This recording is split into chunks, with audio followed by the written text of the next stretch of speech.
Hello my lovely viewers, আসসালামু আলাইকুম। Welcome back to my channel. চলে আসলাম নতুন আরেকটি রেসিপি নিয়ে, আর তা হলো শর্মা সস। আর এই শর্মা সসটা তৈরি করা যে কতটা সহজ তা আপনারা এই রেসিপিটি দেখলেই বুঝতে পারবেন। চলুন দেখে নেই কীভাবে বাসায় এই শর্মা সসটি তৈরি করা যায়।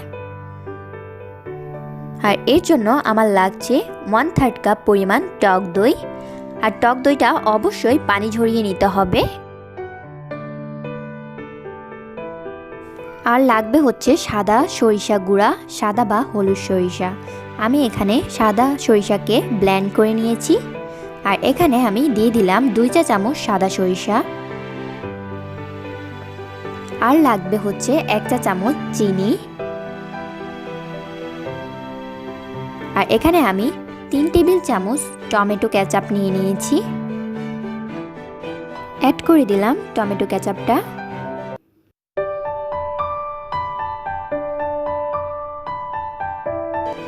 আর লাগছে আমাদের মেয়োনিজ। আমি এখানে মেয়োনিজ দিচ্ছি 3 টেবিল চামচ।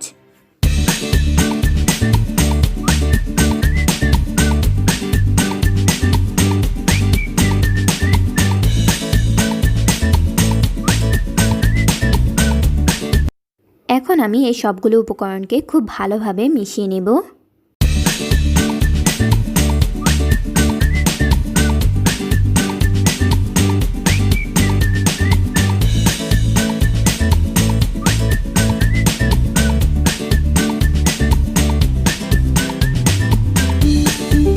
এই তো তৈরি হয়ে গেল আমাদের শর্মা সস। আর এই শর্মা সসটা তৈরি করা কতটা সহজ নিশ্চয়ই বুঝে গিয়েছেন। আশা করি আপনাদের কাছে আমার আজকের এই রেসিপিটি ভালো লাগবে। আর ভালো লাগলে অবশ্যই লাইক, শেয়ার অ্যান্ড সাবস্ক্রাইব করতে ভুলবেন না। সবাই ভালো থাকবেন, সুস্থ থাকবেন, আমার জন্য দোয়া করবেন। আল্লাহ হাফেজ।